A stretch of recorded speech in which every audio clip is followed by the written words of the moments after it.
Now, with the Marvels currently out in theaters and really not performing all too well in the past couple of days, we know that the Brie Larson-led project has really not been meeting expectations at all for a number of reasons. Now, we know that director Nia DaCosta has been saying crazy things about her view of how men are really the source of the problem of basically why this movie's getting a bad rap and why it's getting negative press, and making all of these out-of-whack claims about where the movie stands today. Now, the real reason as to why a lot of people are not really all for this movie, it has a lot to do with Disney's agenda, DEI being thrown into this film, as well as it being a very subpar written story, as well as really having no aim. And a lot of critics out there, regular critics, would actually have to agree with that this is an aimless Marvel movie that really kind of goes nowhere and doesn't really have a direction of where it wants to go. This is Mike Zero. Subscribe if you're new and like this video to see future updates. I'm also on Twitter at Mike01. I thank you also very much for the great and kind support. Now, the big deal about Bob Iger is that this man is dealing with a lot of failures throughout all of this year, not just because of the closure of Galactic Star Cruiser Hotel, but also because of the ongoing box office failures one after the other, and let's not forget about the Disney stock hitting a decade low.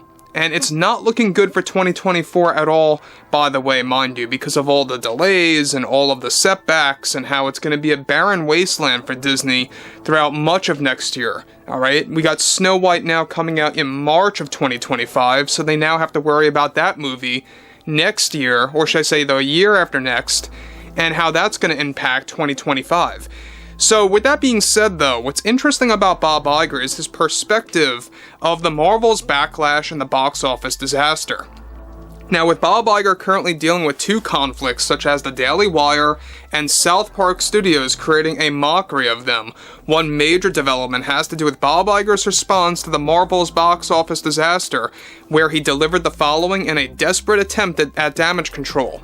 We here at Disney feel it is absolutely necessary to inform everyone that we hold no concern with our latest installment, The Marvels and the MCU. Though we didn't open with our full expectations, we expect those numbers to drastically improve by next week. We ask everyone who may be uninformed to do their research on our MCU project that opens the door to a brighter future. As CEO, I must take responsibility to also let everyone know that we do not engage in any kind of cultural wars, and we ask everyone to not fall for the trades or inaccurate reports about our financial status with our latest Marvel film by Nia DaCosta. We have started to notice an ongoing trend in both the media and from the public of judging either a film or product before they have invested the right amount of time to think for themselves on whether or any product is right for them. In this case, for our film, The Marvels, we are noticing unnecessary negative waves about the direction of our film, claiming and suggesting that our latest Marvel film is agenda-driven. We here at Disney do not believe in any sort of agenda and only believe in what is right for film and or television. We do not believe in ideology over art, but rather the reverse. We take art seriously over any kind of agenda or marketing strategy for our films to succeed and connect with others. Now, guys, let me just say one thing about Bob Iger. He always kind of goes on that whole thing about we don't engage in any culture wars, or we don't, value ideology over art. Something like that is just what he always keeps on saying on repeat. It's like a part of his little training in PR, right? He always says this all the time, and this is exactly why I call him Bob Iger. Is the man just likes to use these words to kind of string along the general public and the shareholders. And I think that a lot of shareholders are beginning to wake up. I know a lot of people that own Disney stock that are walking away, but I won't ramble on that too much. But a lot of people are giving up on Disney stock as a whole, and it's why it's not seemingly recovering throughout 2023. They may have had a little bump just the other day, but that was about it. It's not looking likely that it's going to create a big turnaround for 2024.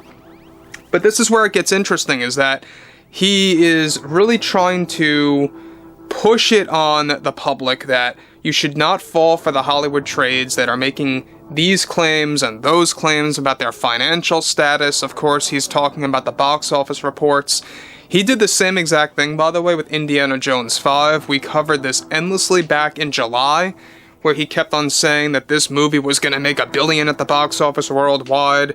Don't buy into the Hollywood trades. It was the same exact spiel, the same exact thing that he kept on throwing out there. And I'm not surprised that he's doing the same exact thing with the Marvels. You know why? Because this movie is potentially going to become the worst performing MCU movie of all time. If not, it'll definitely be at the bottom of the list. Now, he goes on to elaborate. The trades and the media we have found after carefully reviewing are handing out inaccurate claims about our drive for this film and about its financial status after this weekend. Again, there he goes about the financial status.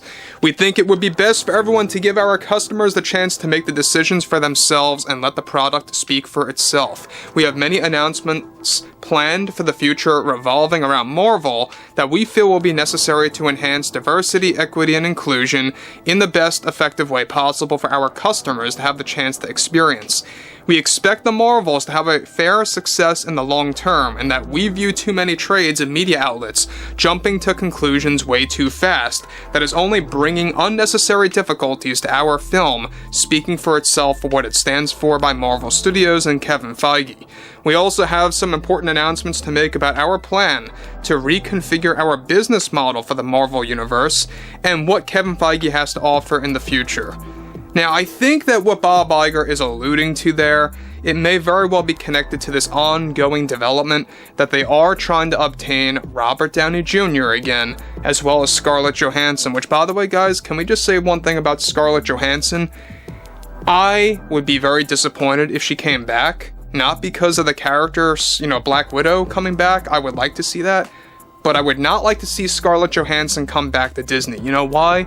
We all know what happened with her and Disney. Alright, we don't have to repeat this. This is very well-known stuff that happened between herself and Disney, and the whole drama that happened between the two. For her to come back, it would make her look like a sellout, because she wanted to walk away from Disney. She never wanted to deal with them anymore after what happened with the Marvel Universe.